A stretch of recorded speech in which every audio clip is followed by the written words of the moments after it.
streaming dulu. Ya. Assalamualaikum warahmatullahi wabarakatuh. Alhamdulillahilladzi khalaqana min nafsin wahidah wa bassa minhuma rijalan wa nisaa'a amma ba'du. Terima kasih teman-teman santri ngaji Buya Husein di WA Group yang sudah hadir di ruangan Zoom bersama kami semua, bersama saya Dul dan yang admin ini. Halo teman-teman, saya Dul nih yang admin ngaji Buya Husein yang setiap saat mengirimi link dan informasi. Ya, saya senang sekali ada WA Group, artinya ada komunikasi. Saya memberikan informasi tentang ngaji Buya Husein. Nah, kita sudah berapa lama nggak ngaji lagi nih Buya ya, semenjak bulan Ramadan. nggak ngaji lagi. Nah, sekarang alhamdulillah ada kesempatan lagi. Mudah-mudahan minggu-minggu berikutnya kita tetap ngaji lagi.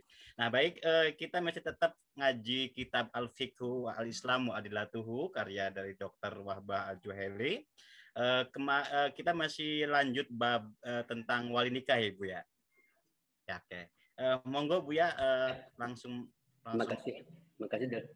Assalamualaikum warahmatullahi wabarakatuh. Bismillahirrahmanirrahim. Alhamdulillahi wa kafa. Wassalamun ala ibadihi alladhina istafa wa ba'd. Alhamdulillah malam ini kita ketemu lagi. Senang. Terima kasih Dul sudah bisa membuka lagi pengajian kita. Mudah-mudahan teman-teman yang ikut dalam pengajian ini dalam keadaan sehat walafiat. Amin. Amin ya rabbal alamin. Ya, saya biasa ingin menyampaikan kata-kata quotes dulu ya. Al-ilmu khairul mirath. Ilmu adalah warisan terbaik. Warisan terbaik adalah ilmu pengetahuan. Jangan biarkan hari-harimu pergi tanpa membaca, menulis, membagi pengetahuan, dan cinta. Itu ya. Mudah-mudahan kita akan melampaui hari-hari kita dengan pengetahuan. Innama anta ayyam. Fa idza dhahaba yaumun dhahaba ba'duk. Engkau hanyalah beberapa hari saja. Jika satu hari pergi, maka sebagianmu telah hilang. Begitu. Jadi ini menjadi catatan penting sekali untuk hidup kita. Baik, kita akan bicara tentang wali nikah. Saya kira ini penting sekali ya, membicarakan ini. Sekali lagi sangat penting, meskipun belum banyak yang menyentuh isu ini sebagai sesuatu yang penting. Kita kaum perempuan masih menghadapi banyak persoalan dan langkah kita masih baru mengantisipasi, menolak bentuk-bentuk kekerasan terhadap dirinya sendiri, terhadap kaum perempuan. Jadi banyaknya kekerasan terhadap perempuan itu telah menyibukkan pikiran-pikiran kita itu bagaimana menolak ini melalui berbagai macam cara, melalui berbagai macam ruang hukum, melalui negara, undang-undang, melalui mengubah mindset tentang kekerasan itu melalui agama, mindset, cara berpikir agama atau pemikiran pandangan keagamaan lah. Kita sibuk di situ, juga tradisi. Sehingga isu ini, isu perempuan sebagai pelaku atas pernikahan dirinya belum mendapatkan perhatian yang cukup. Pertanyaannya, apakah perempuan boleh menikahkan dirinya sendiri? Ada dua, bolehkah perempuan menentukan pasangan hidupnya sendiri? Dan yang kedua, bolehkah perempuan melaksanakan sendiri atas pilihan hidupnya? kedua menentukan dan melakukan. Ini yang akan kita baca, akan kita bahas. Ya, meskipun tadi dulu bicara bahwa ini sumbernya adalah kitab Al-Fiqhul Islami wa Adillatuhu ya. Tapi mungkin ngaji kita tidak seperti ngaji Mas Ulil misalnya yang membaca terus semua. Ini ada 9 kalau dalam kitab ini 10 jilid, ukurannya 1 jilid aja 600 halaman. Jadi kalau dibaca tuh tentu banyak sekali bertahun-tahun. Jadi saya akan memilih saja pasal atau bab yang krusial dari setiap isu. Oke, kita mulai dengan pendefinisian sebuah terminologi. Jadi ini menurut saya kita harus selalu berangkat dari pemahaman atas sebuah teks, sebuah kata, sebuah terma. Jangan terus menghukumi itu atau membuat keputusan hukum itu sesudah memahami esensi dari sebuah masalah. Jadi kita harus memahami dulu apakah wali itu. Nah, gitu ya. Di sini saya membaca sebetulnya di dalam buku ini, boleh dibagi aja sedikit aja. Apakah makna wali? Wilayah. Asalnya wilayah, orangnya wali. Di sini ya kalau harus dibaca sedikit ya. Oke. Al-wilayatu lughatan imma bima'nal mahabbah wan nusrah kama fi qoulihi ta'ala wa may yatawallallah wa rasulahu walladzina amanu fa inna hizballahi humul ghalibun. Tapi ini umumnya, tapi kita satu ayat yang mungkin lebih dekat dengan kita adalah wal mu'minuna wal mu'minatu ba'dhuhum awliya'u ba'd. Aulia jamak daripada wali.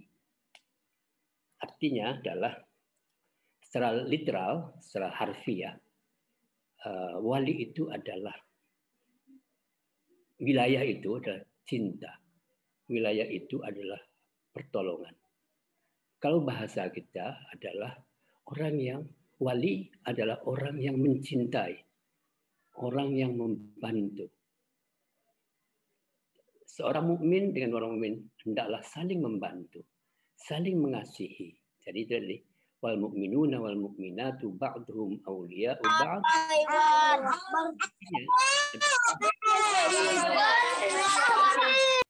Laki-laki beriman dan perempuan beriman hendaklah saling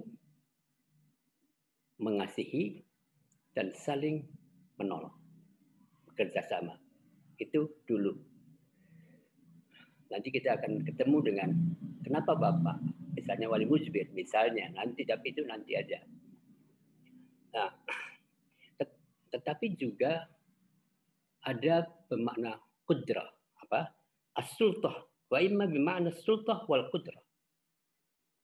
Sahibus sultah, al-wali sahibus sultah. Orang yang mempunyai kekuasaan. Gitu ya. Jadi ada 3 minimal kata wilayah wali. Tapi lagi-lagi ini kan begini ya. Situasi dunia ini berubah tergantung kita. Artinya begini maksudnya. Kalau kita menyebut kekuasaan, selalu akan ada di dalam pikiran kita adalah kekerasan. Gitu loh. Padahal harusnya tidak selalu begitu. Seharusnya begitu. Kekuasaan itu seharusnya adalah berfungsi melindungi, orang yang melindungi, orang yang menjaga. Itu dulu ya. Oke, itu dulu secara ringkas. Ada dulu itu perdebatan panjang ya mengenai isu pemimpinan non-muslim misalnya kan, menggunakan dalil jangan memilih gitu. La yattakhidhul mu'minuna kafirina awliya'a min dunil mu'minin. Janganlah la yattakhidhul mu'minuna kafir. La yattakhidhul mu'minuna awliya'a min dunil mu'minin. Aulia di situ lalu dimaknai sebagai penguasa. Nah, jadi lalu kecenderungannya adalah kekuasaan, menguasai dan sebagainya. Padahal kalau disebut wilayah, wali dalam Al-Quran, itu maknanya bukan kekuasaan yang melakukan kekerasan dan sebagainya, tetapi mengayomi dan melindungi itu. Oke, itu dulu. Nanti kalau bicara ke sana kemari banyak.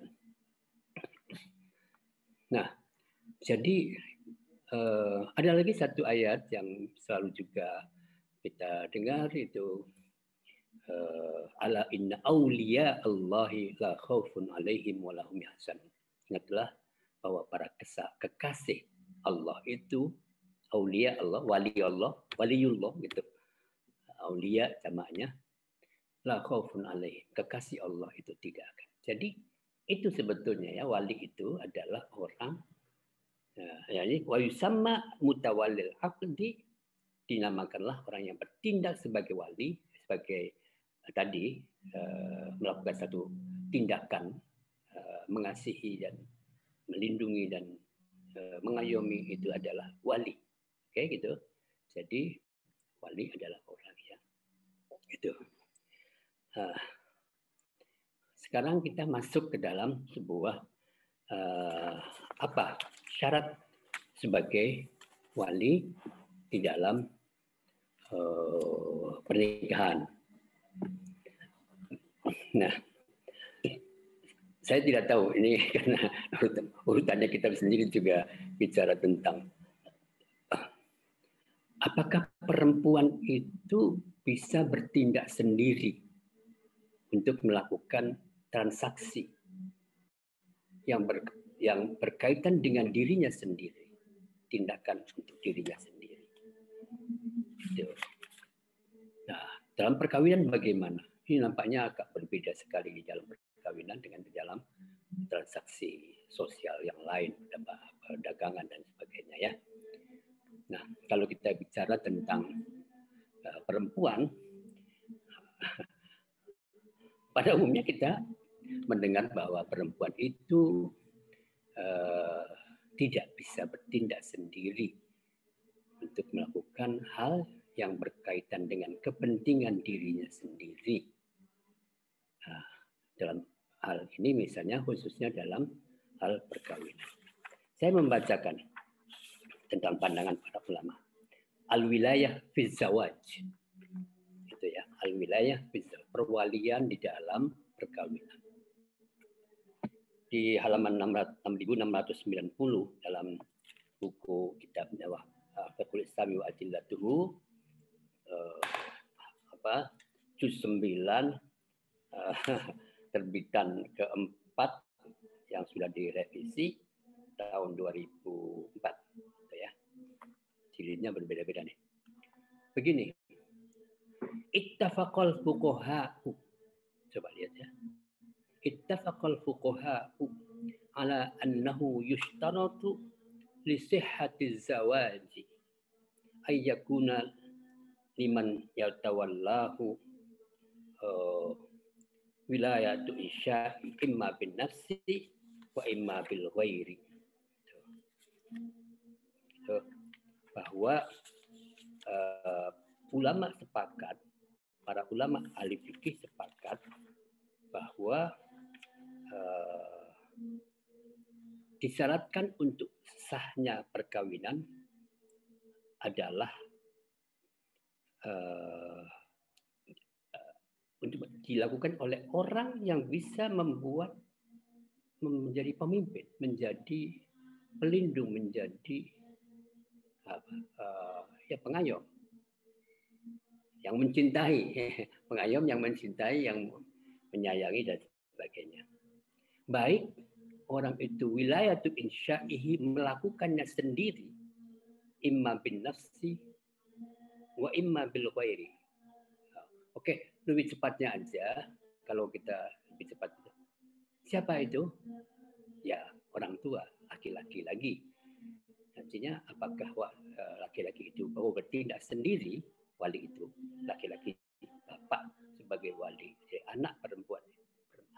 Anak itu baik laki perempuan itu ya nanti bisa lakukan sendiri wa imma bil ghairi atau menyerahkan kepada orang lain. Jadi orang wali bisa melakukan transaksi sendiri, bisa juga menyerahkan kepada orang lain. Faida wujidat hadhil wilayah, jika ada sifat kekuasaan ini, sifat wali ini, maka sahal aqdu, maka akad itu, transaksi itu sah, wa nafadha, dan langsung bisa berlangsung dengan seluruh akibatnya. Fa'in faqadat, apabila tidak ada, batalal aqdu, maka batalah akad itu indal jumhur. Gitu ya. Nanti kita akan mengetahui mayoritas besar para ulama terhadap perkawinan ini harus dilakukan oleh orang tua ya, harus orang wali lah, oleh wali. Perkawinan itu harus dilakukan oleh wali sendiri. Kalau tidak maka tidak sah. Nah, gitu. Nah, nanti kita akan lanjutkan. Nah, seperti kemudian kita akan ketahui bahwa di dalam isu wali nikah ini, maka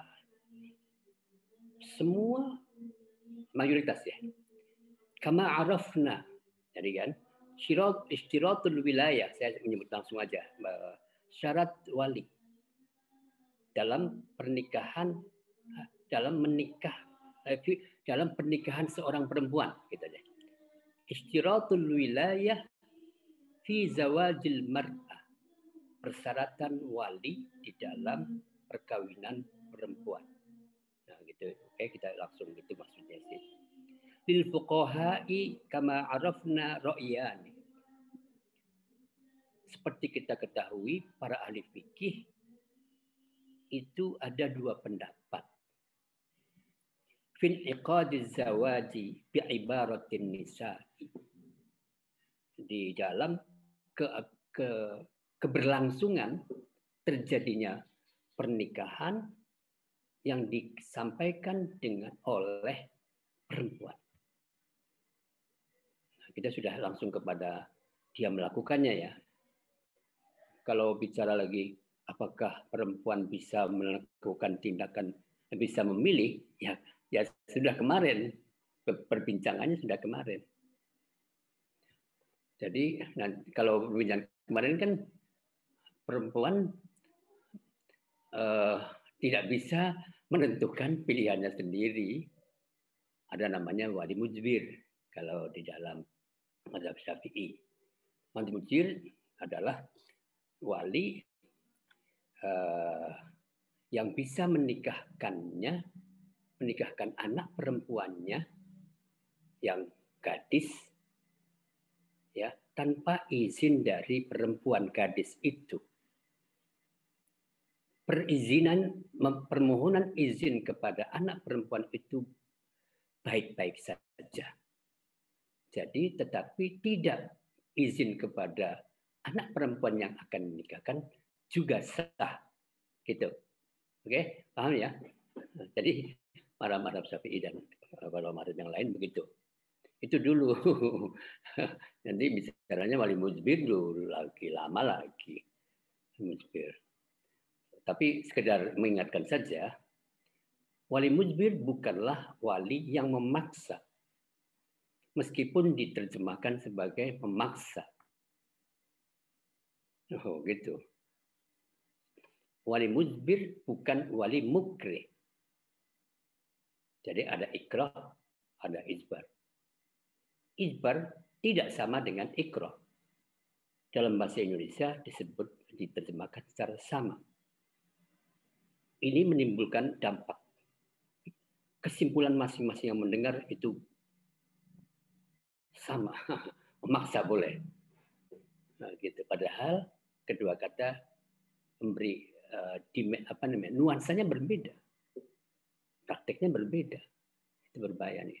Oke, itu saya bilang nanti Kalau mau ditanya ya nggak apa-apa. Tapi saya sekarang sedang masuk kepada tindakan sendiri. Perempuan sendiri yang melakukan transaksi. Gitu loh. Akibat, tapi ini juga akibat dari yang tadi. Menentukan sendiri, menentukan atau tidak menentukan memang. Kalau tidak bisa memilihnya sendiri, menentukannya sendiri, melakukannya juga tidak bisa. Jadi mayoritas 3 mazhab itu perempuan tidak menentukan sendiri, tapi orang tuanya yang menentukan dan orang tua itu sendiri yang melaksanakan. Perempuan tidak bisa melaksanakan untuk gadis. Untuk gadis. Nanti kita akan bertanya, mengapa untuk gadis tidak boleh? Mengapa untuk janda boleh? Gitu.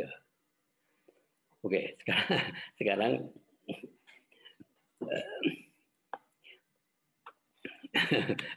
tapi saya kira kita akan tahu sekali bahwa cara berpikir, cara menentukan para ulama itu berbeda-beda. Selalu ada tekstualisme gitu, ada rasionalisme gitu yang berbeda. Dan sebagainya. Jadi sekarang bi'ibaratin nisa, dengan pernyataan saya nikahkan gitu loh, perempuan sendiri. Ya. Ra'yul Hanafi annahu yasihhul 'aqdu bi'ibaratiha. Berbeda dengan 3 mazhab besar Hanafi, Maliki, Syafi'i, Hambali adalah pendapat Hanafi. Oke. Madhab Hanafi. Al-Hanafiyah, madhab Hanafi maksudnya, annahu yasihhul 'aqdu bi'ibaratiha. Sah perkawinan itu dengan ucapan dari perempuan itu sendiri. Dan saksinya dilakukan oleh dirinya sendiri.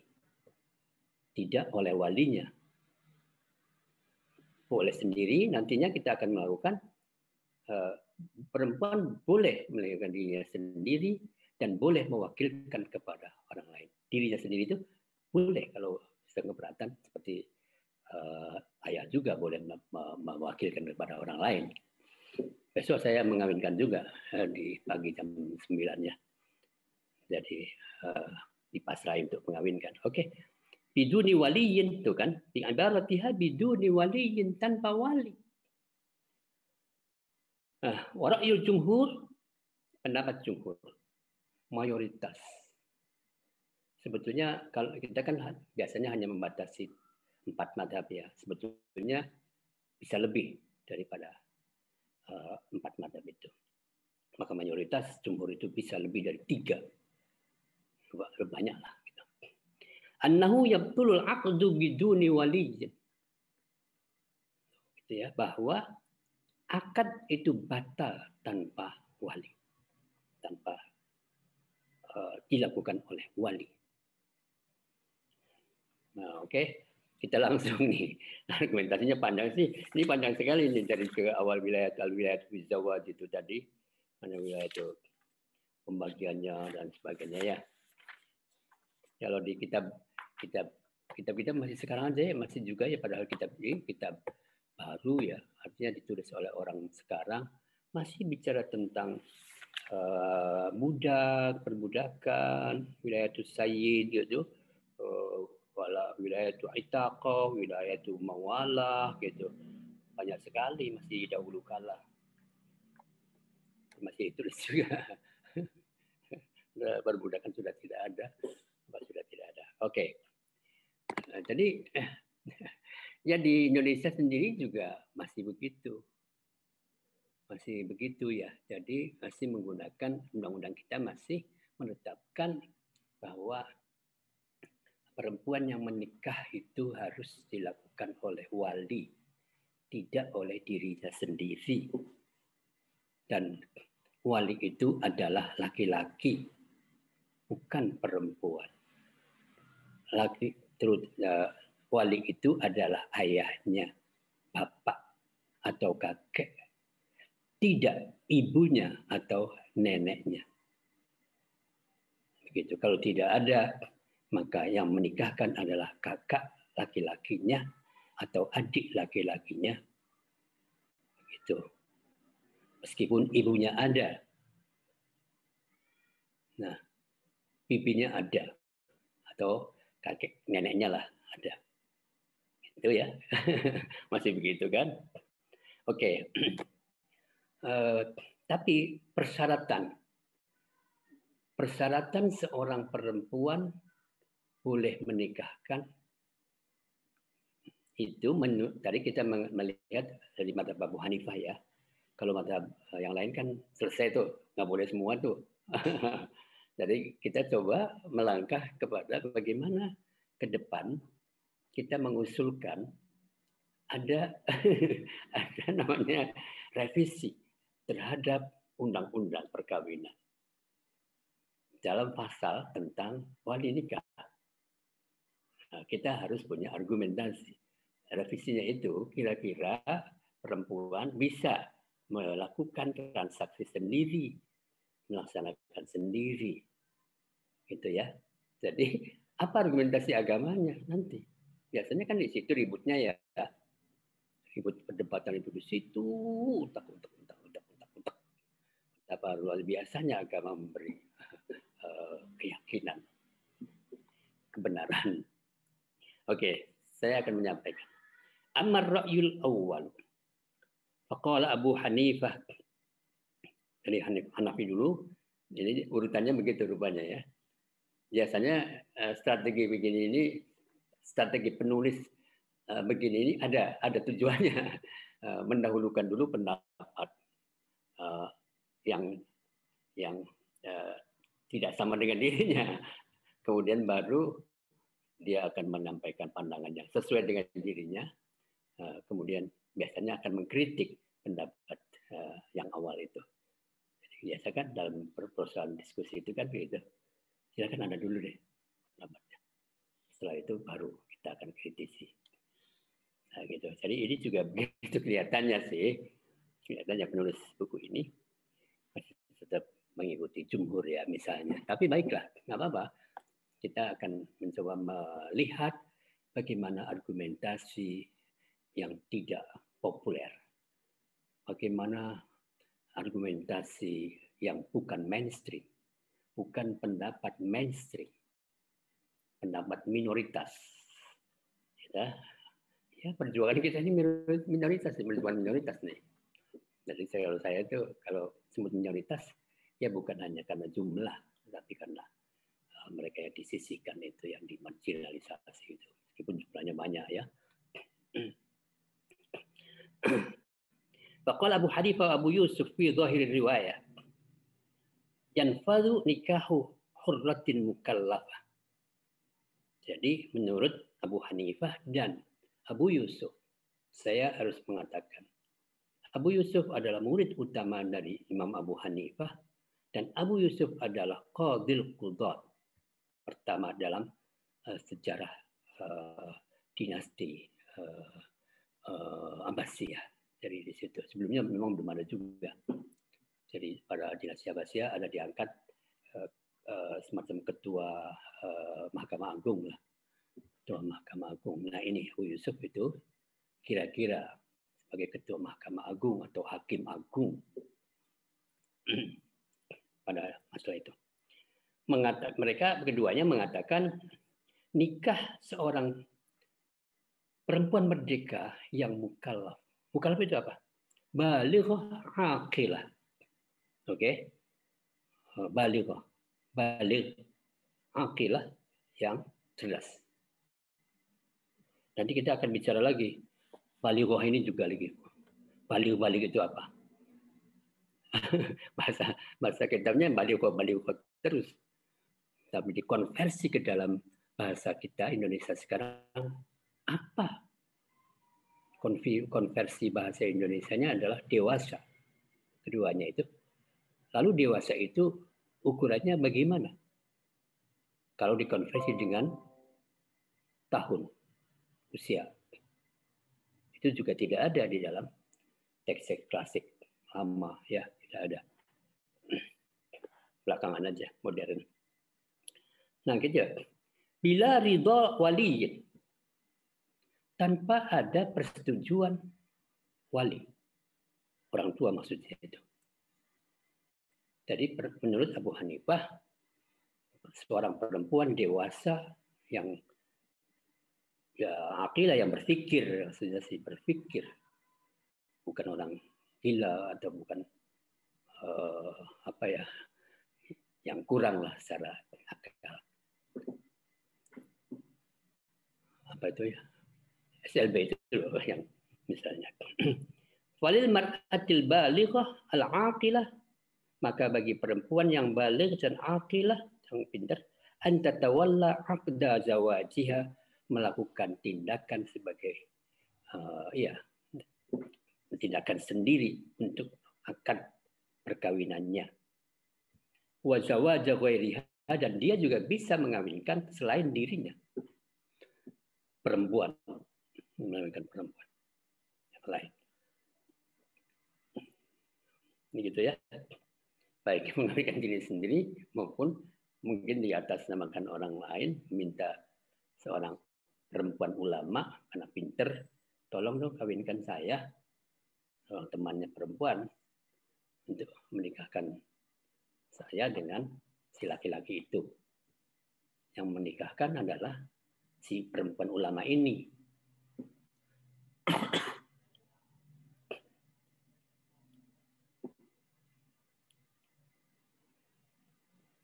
Nah, dia tetapi katanya masih ada juga laki kita adalah waliyun sibun istri sihati zawajiha bi waluzumiha ayakuna zauju kuf'an.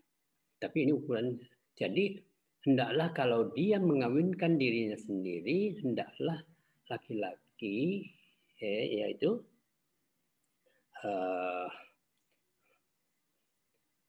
satu kufu, sepadan yang layak. Nah, ukurannya juga sulit nih, ukuran kufu gitu, yang sepadan. Sepadan itu dalam apanya? Ini juga banyak tradisi.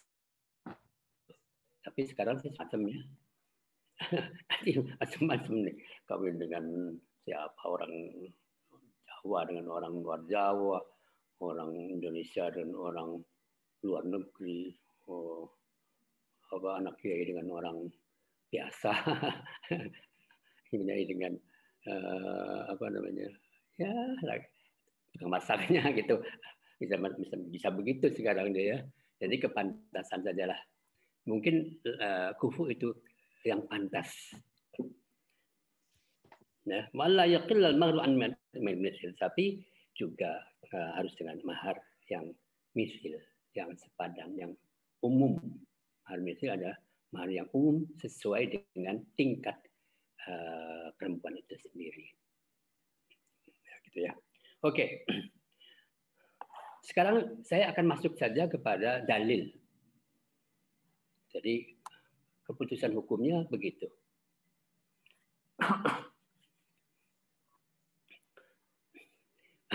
Langsung situ. Sebetulnya ada sesuatu yang paling krusial. Kenapa perempuan tidak boleh dan kenapa perempuan boleh? Jadi kenapa perempuan menurut jumhur ulama tidak boleh menikahkan dirinya sendiri? Atau kedua adalah kenapa perempuan menurut mazhab Abu Hanifah boleh mengawinkan dirinya sendiri? Apa yang menjadi akar? Apa yang menjadi inti dari boleh dan tidak bolehnya perempuan itu menikahkan dirinya sendiri atau tidak boleh menikahkan dirinya sendiri? Menurut saya ini menjadi penting untuk memahami persoalan secara substantif. Memahami persoalan secara substantif, tidak asal langsung dalil aja. Ya, dalil itu boleh juga untuk argumentasi. Ya, tetapi mengapa begitu? Mengapa begitu? Aduh, kita lagi ketemu lagi ternyata teman-teman sekalian, akarnya ketemu lagi. Jadi perempuan itu tidak cukup akalnya. Jadi qasirah itu. Jadi tidak punya kemampuan. Dianggap secara sosial, secara budaya tidak memiliki kecakapan bertindak.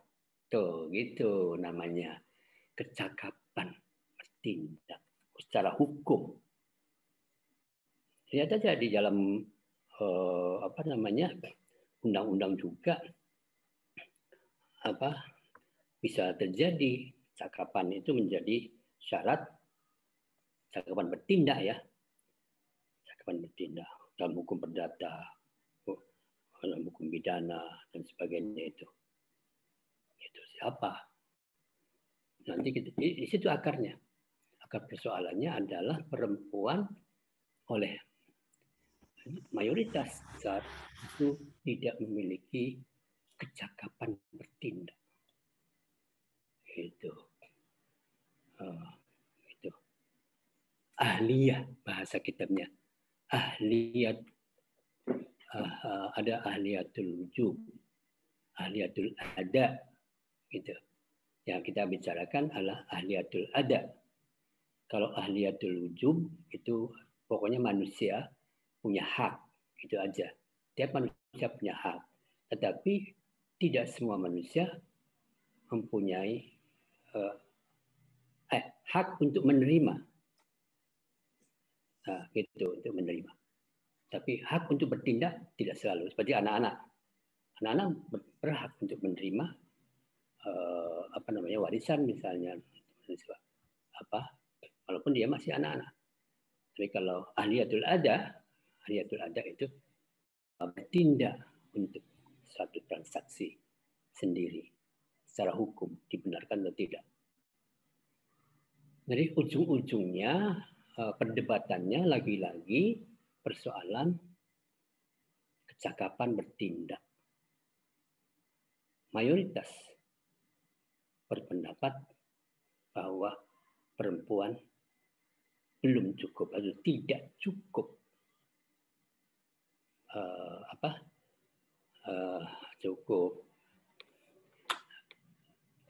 punya kecakapan bertindak, punya berdasar hukum. Itu nantinya. Tetapi nantinya bagaimana para ulama itu mengambil kesimpulan bahwa perempuan itu tidak punya kecakapan bertindak? Dari mana argumentasinya? Tuh gitu ya. Nanti kita lacak nih, Nah, sementara Imam Abu Hanifah mengatakan kalau dia sudah punya akal dan dewasa. Nah, dewasa nanti kita jelaskan lagi nih. Balighah soalnya akidah dan rasyidah. Di sana ada rasyidah. Saya ketika bicara tentang usia nikah itu, saya bicara argumentasinya adalah ditingkatkan itu, kedewasaan itu pada dua ukuran. Hatta idza balagha asyuddahu dan rusydah. Nah, gitu. Aqilah jelas, aqilah. Rusydah itu dia bisa melakukan, memahami tentang dirinya sendiri, memahami orang lain juga, gitu. Mendapatkan cerdas, rasyidah, mendapat petunjuk, balighah, rasyidah. Jadi nanti ada banyak sekali. Ya sudahlah nanti kembali lagi ke sana ya. Jadi, tapi intinya sama sebetulnya. Intinya saya ingin mengatakan bahwa intinya dalam mazhab Abu Hanifah ukuran orang bertindak dan cakap bertindak atau tidak cakap bertindak itu diukur berdasarkan 3 tadi, mukallafah, balighah, aqilah, dan di sana ada rasyidah. Di situ nanti saya akan menyebutkannya lagi, rasyidah. Walau kan balighatan, aqilatan, rasyidatan, itu 3. Gitu ya. Jadi Inilah yang membuat Imam Abu Hanifah dan Madzhab Hanafi membolehkan perempuan menikahkan dirinya sendiri, bertindak atas nama dirinya sendiri, dan bertindak untuk orang lain sepanjang dia memenuhi syarat kriteria dewasa. Oh, dewasa ya. Nanti dewasa ditanyain lagi sih. Nantinya itu menanyakan lagi dewasa apa lagi. Ukurannya oke deh. Ini bahasa kitabnya aja deh. Bahasa kitabnya balighah, aqilah, terus rasyidah. Gitu. Ukuran balighah sendiri berbeda. Balighah secara biologisnya sendiri berbeda. Artinya ini kan berdasarkan penelitian masing-masing ya, komunitasnya. Misalnya yang kita kenalkan Madzhab Syafi'i. Madzhab Syafi'i itu melakukan penelitian, istiqra namanya, menanyai satu perempuan, terus ternyata hasilnya kamu haidnya kapan? Umur berapa haidnya? Jawaban para yang ditanya itu kuesioner itu lalu berbeda-beda. Minimal ada yang entah berapa yang berpendapat saya waktu itu haid pada waktu saya usia 9 tahun. Tapi yang umum ditanya berapa? Ya 15 tahun lah, kayak gitu. Jadi itu rangka. Cuma saya bilang ini kok dijadikan dasar ya, padahal temuan 9 tahun itu adalah minimal ada gitu aja, bukan minimal boleh. Ya mulai gitu. Minimal pada usia. Tetapi karena ukurannya dewasa jadi ya begitu umur 9 tahun dia dewasa terus boleh. Padahal ya itu hanya ada yang keluar. Oke deh itu ya. Jadi begitu intinya. Saya ingin mengatakan saja mengapa ada penelitian yang berbeda antara satu madhab dengan madhab yang lain tentang batasan usia menstruasi perempuan sehingga menjadi menstruasi pertama sehingga menjadi dasar dianggap dewasa. Usianya berbeda-beda. Nah, gitu. Semuanya juga berbeda-beda. Nanti juga akhirnya tuh ada yang 18 tahun, ada yang 17 tahun, ada yang 16 tahun, ada yang 15 tahun, ada yang gitu itu loh. Penting sekali ini. Saya bilang pendapat seseorang itu sangat dipengaruhi oleh ruang budaya orang itu. Orang di kampung atau di dusunan atau orang di kota, orang yang maju atau itu berbeda lalu hasilnya. Oke. Saya ingin mengatakan Imam Abu Hanifah dan Imam Abu Yusuf, murid utamanya itu, hidup di kota metropolitan. Aktivitasnya ya banyak aktivitas lah, bergairah hidup gitu. Jadi banyak sekali gitu. Oke. Jadi kecakapannya ada. Orang mungkin ya pengalaman hidup di dalam ruang publik. Perempuan di sana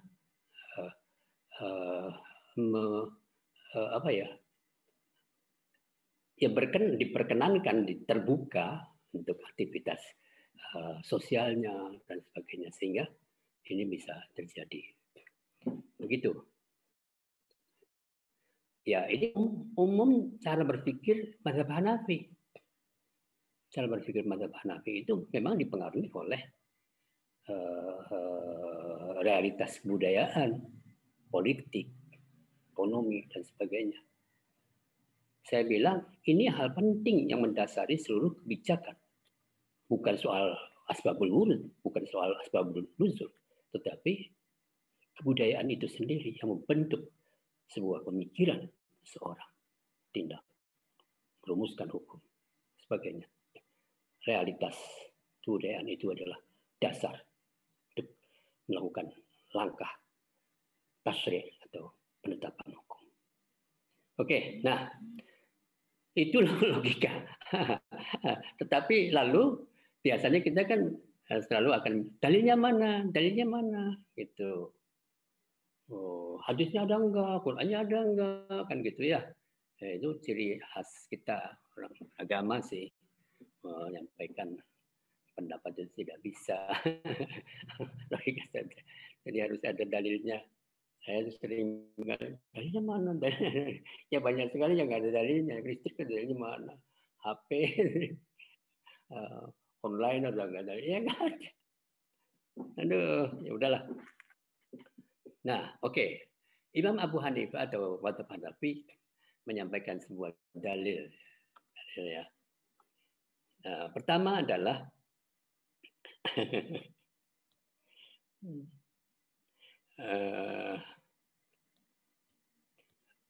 oke, nanti belum nih. Ini ya. Oke. Hadis al-ayyimu haqqu binafsiha min waliyiha. Hadis nih. Ya, saya sebelumnya juga sudah ada ya. Ini bukunya ini ada. Al-ayyimu haqqu binafsiha min waliyiha. Oke. Hadis nih. Jangan bertanya lagi mengenai sanadnya sahih atau tidak sahih nih. Jangan nih. Sebab itu sangat subjektif. Anda boleh mengatakan itu tidak sahih, tapi saya mengatakan itu sahih. Bisa begitu. Karena ulama juga berpendapat begitu sendiri-sendiri. Saya memamanya ini. Ya sudahlah, nanti kita bicara Bukhari. Biasanya disangka terus nih. Oke. Wal bikru tusta'maru fi nafsiha wa idnuha somatuha. Itu katanya kan. Wal ayyimu, kata al ayyum, allati azjalaha, yang tidak punya pasangan. Kalau perempuan maka perempuan jomblo.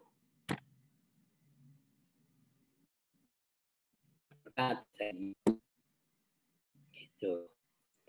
Itu hadisnya begitu. Al-ayyimu, maka siapapun yang jomblo tuh definisinya kita berbeda ya.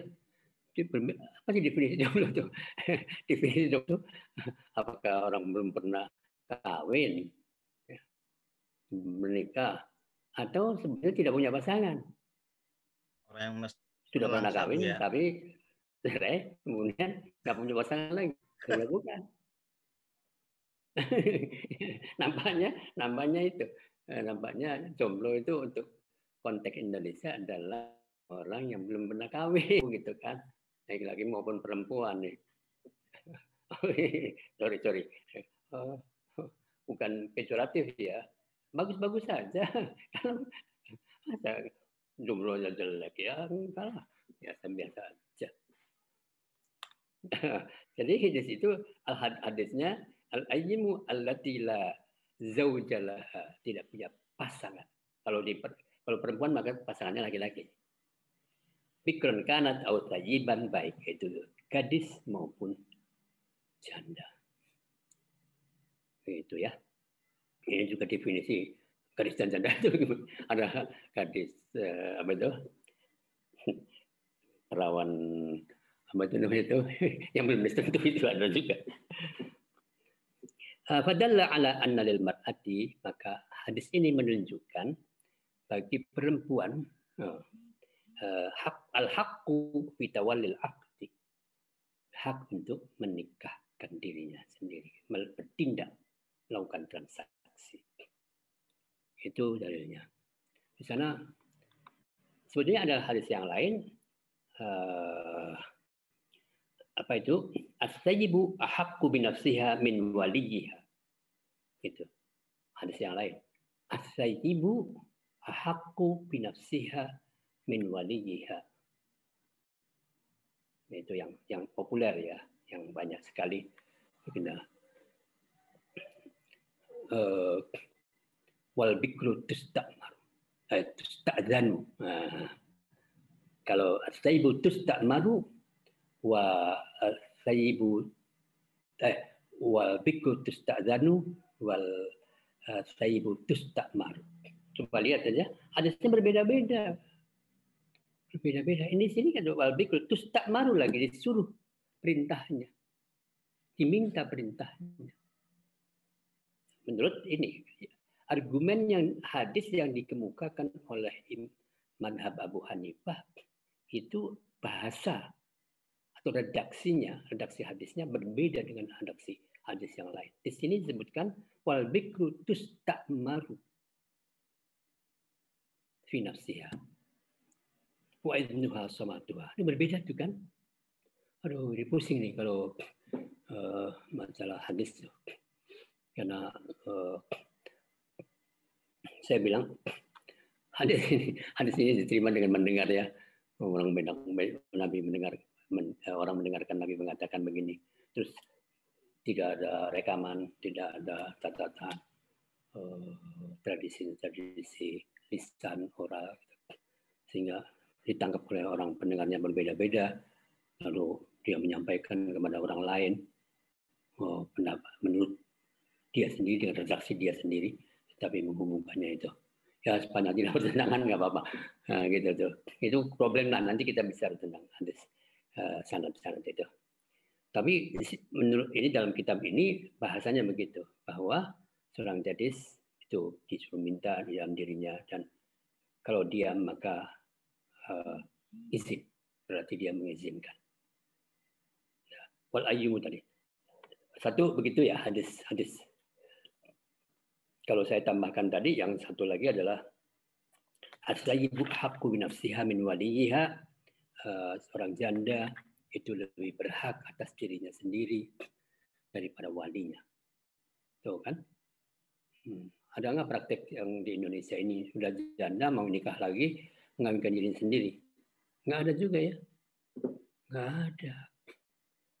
Ternyata walaupun sudah janda, sudah punya anak banyak, atau punya anak, tapi kalau nikah dia nggak bertindak sendiri, suruh lagi kakaknya adiknya. Ya ada memang, nanti kita lihat juga ada. Bukan ya? Oke. Nomor 2, lil mar'ati ahliyatun kamilatun fi mumarasati jami'i tasarrufati al-maliyah min bai'in wa ijarin wa rahnin wa ghairiha. Fatakunu ahlan limubasharati zawajiha binafsiha. Li'anna tasarrufa haqqun khalisun laha. Tuh, ini nih argumentasinya. Perempuan mempunyai kecakapan, ahliyah. Apa sih bahasa hukumnya ya? Saya tuh nggak ikut harusnya hukum positifnya itu. Kecakapan, ya kecakapan ya, kecakapan bertindak yang sempurna. Bagus nih. Seperti kita sudah mendeklar dalam KUPI, perempuan adalah manusia. Sebagai manusia sama dengan laki-laki, sebagai manusia perempuan memiliki seluruh potensi kemanusiaan, akal intelektual, gitu. Ini di situ mental, spiritual, hasrat seksual, gitu. Jadi lalu karena itu dia fi mumarasati jami'i di dalam mempraktekkan, melakukan semua tindakan transaksi ekonomi, misalnya di sini berupa dagang, sewa menyewa, terus rohan, gadai, pegarian. Karena itu fatakunu ahlan, maka dia memiliki kecakapan limubasyarati zawajiha, untuk secara langsung tidak berwakilan menikahkan dirinya sendiri. Lianna tasarrufa haqqun khalisun, karena tindakan itu adalah hak murni dirinya, hak genuine. Oke. Itu argumentasi madhab Abu Hanifah. Sekarang saya tampilkan sedikit ya pendapat madhab mayoritas, jumhur itu, mainstream. Amar al-Isani al-Jumhur fayaku bahwa anna nikah la yasihhu illa biwaliyin. Bahwa nikah tidak sah kecuali dengan wali. Wala tamlikul mar'atu tazwija nafsiha wala ghairaha.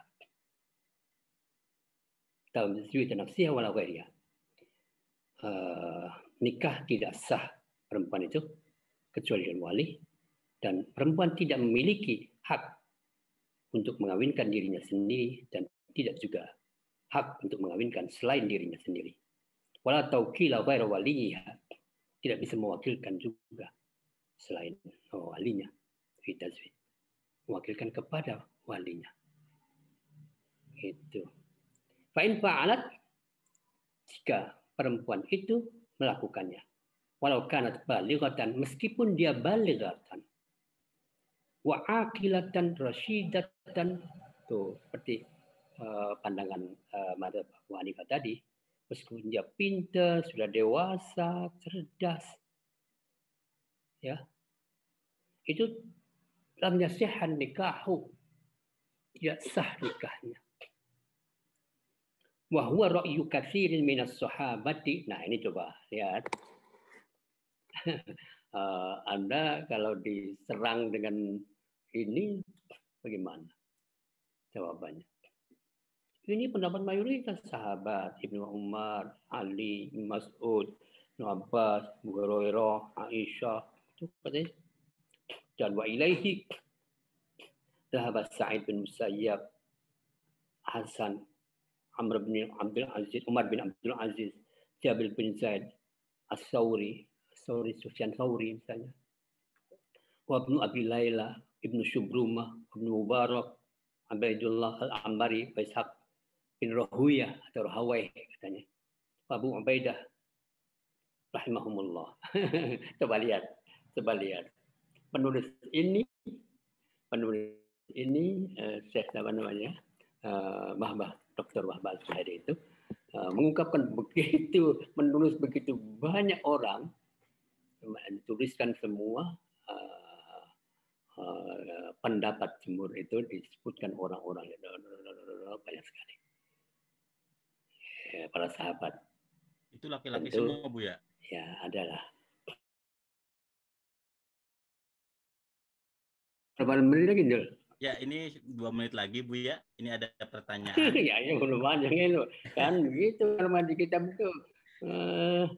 Ini ada awal hadis Aisyah saya la nikah illa biwaliyin. Tidak ada nikah kecuali dengan wali. Hadis Aisyah, ayyuma imra'atin nakahat bi ghairi idni waliha, siapapun perempuan manapun yang menikah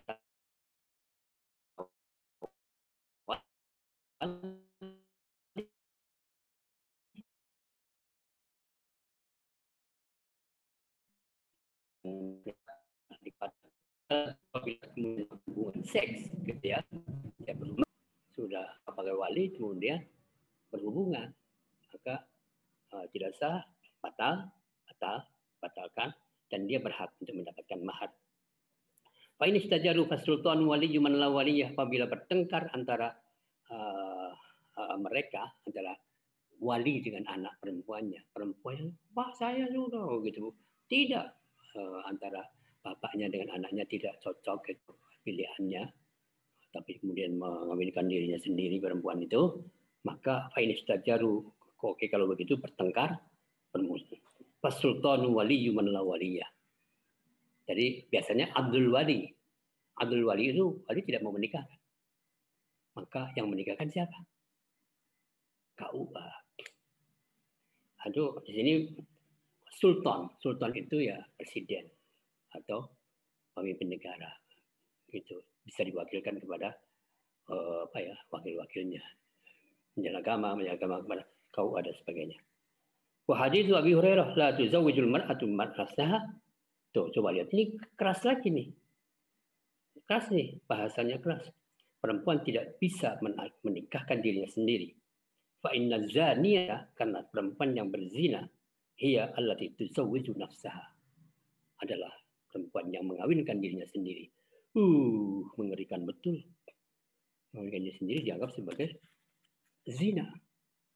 Itu ya. Nah, yang kedua, argumentasi jumhur adalah inna zawaja aqdun khatirun, perkawinan itu adalah transaksi yang sangat penting sekali. Mempunyai tujuan-tujuan yang banyak sekali, pembentukan keluarga, menciptakan ketenangan dalam rumah tangga, dan laki-laki lebih memiliki pengalaman di dalam hidup, lebih luas dalam syu'unil hayat, dalam urusan-urusan kehidupan, jauh lebih mampu daripada memelihara tujuan-tujuan pernikahan itu. Sedangkan al-mar'atu faqibatu mahdudah wa ta'assaru bi dzurufin waqtiyah, dan dia terpengaruh dengan situasi-situasi kontemporer min maslahati. Jadi ini tetap saja ini basis diskriminasi itu adalah anggapan perempuan itu makhluk yang tidak punya intelektualitas sebagai laki-laki, tetapi dominasinya adalah perasaan, sehingga kalaupun ada masalah urusan dalam rumah tangganya, dia akan cepat emosional, dan beda dengan laki-laki yang rasional. Gitu aja dulu, singkat aja ya. Terima kasih deh. Iya, Bu ya.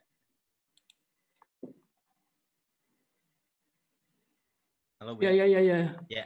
Ya, halo. Ya, ini pertanyaan dari Mbak Anissa Zura, mungkin tadi sudah disebutkan ya di dalil-dalil yang nomor 2 tadi ya, Bu ya, soal yang dinikahkan sama sultan itu ya, sama Kementerian Agama lah, sama KUA lah, kira-kira begitu. Soalnya ini pertanyaannya, dalam sebuah kasus anak perempuan tunggal yatim dengan saudara laki-laki dari pihak ayah jarang bertemu sehingga tidak mengenal satu sama lain secara personal.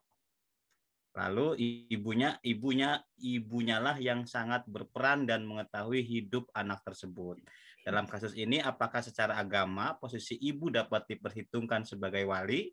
Jika anak perempuan tersebut lebih ridho ibunya yang menjadi wali, apakah ini boleh, Bu ya? Nah, itu pertanyaan dari Mbak. Ya, saya kira kalau tadi mendengarkan saya, ini saya kira pertanyaan ini dia sedang menghadapi kasusnya sendiri. Jadi kalau mendengarkan apa yang saya katakan, sebetulnya sudah selesai dijawab. Gitu? Jadi ini pengen ditanyakan di sini kelihatannya kan ya. Ya sudah, berarti mengulang lagi. Nah, begini, kalau posisinya seperti itu ya kita mau menggunakan apa? Hukum apa? Kalau menggunakan hukum yang ada di negara Indonesia, yaitu undang-undang perkawinan maupun kitab-kitab kuning yang berlaku di Indonesia, yaitu bermadzhab Syafi'i, bukan bermadzhab Hanafi, maka ya tidak boleh. Begitu, ibu tidak bisa menikahkan anaknya sendiri, gitu kan? Saya kan sudah prolognya begitu. Walaupun ada ibu, tapi akhirnya tuh adiknya, sama kakaknya, asal laki-laki, walaupun masih baru SMP gitu loh. Walaupun baru SMP, ibunya ada yang justru bertanggung jawab atas anak itu. Ya menurut tadi agama apa bukan sih sebetulnya? Tuh kan, ini juga persoalan. Jadi kita selalu akan berpendapat menganggap bahwa apa yang ada dalam fikih, apa yang ada dalam itu sebagai agama, gitu loh. Sehingga kalau begitu melawan Tuhan, gitu kan, sebagainya. Kecuali ya ini juga masih panjang ya untuk bisa menjelaskan bahwa produk pemikiran itu terkait dengan situasi, zamannya, tempatnya yang bisa berubah. Dulu mungkin itu bagus, benar. Karena sistemnya masih begitu, perempuannya belum pinter, perempuannya di rumah saja, nggak bisa usaha, sekolah, sebagainya. Ya tentu. Sementara yang bekerja, bersekolah, belajar, itu adalah laki-laki. Ya benar gitu loh. Itulah maka saya kan tadi awal mengatakan isu ini mari mau diperjuangkan. Oh gitu ya. Itu aja Jul. Ya Bu ya, kita sudah satu jam lebih Bu ya. Ya. Makasih ya. Ya cukup. Terima kasih Bu ya ngaji di hari ini. Semoga nanti kita minggu depan ngaji lagi ya di hari Sabtu yang sama. Nah, baik teman-teman, silakan teman-teman mereview ngaji kali ini bersama Buya Husein di media sosial masing-masing dengan hashtag ngaji Buya Husein. Ini biar menyebar lah, biar masif ngaji ini. Dan teman-teman, ngaji ini juga bisa dilihat ulang di YouTube Mubadalah, ya. Dan yang belum masuk ke grup WA di teman-teman Zoom ini silakan japri saya di nomornya di player ya untuk bergabung di WA grup Buya dan segala informasi terkait ngaji Buya ya di situ. Ya, semoga pertemuan kali ini mendapatkan ilmu yang bermanfaat dan keberkahan dari Buya Husein, dan kita tetap menjaga kesehatan.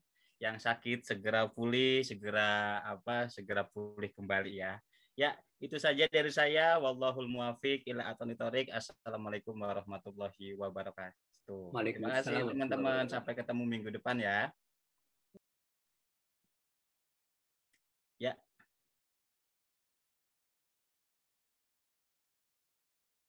Terima kasih Bu Siti Nurjana sudah bergabung. Sama-sama. Iya, saya telat ya. Sini. Bisa dong di-add. Iya. Selamat malam Bu Rektor. Ya, terima kasih. Iya, Bu Rektor. Ini terlambat ini. Nggih, betul. Terima kasih Bu ya. Iya. Yang terlambat nanti dihukum Bang Dul. Nanti bisa dilihat di YouTube Mubadalah ya Bu, barangkali pengen dari awal. Ya, nanti insya Allah kita ketemu lagi di Sabtu di hari minggu depan. Ya, insya Allah ya. Terima kasih Bu. Ya. Ini tadi ngelihat statusnya Mbak Lili, terus saya telat dong, saya bilang gitu. Oh. Assalamualaikum Bu Rektor. Terima kasih Mbak Lili. Ya, selamat. Terima kasih. Tadi di grup. Ya, saya masukkan grup ya. Ya, nanti saya minta nomornya ke Mbak Evi ya, Bu Siti. Baik, terima kasih Bu Rektor. Oke, sami-sami. Nomornya ya. Terima kasih Evi. Nggih, Mbak Lili Hamidah, nggih, monggo. Pamit dulu Bang Dul. Nggih, monggo. Ya. Assalamualaikum. Salam.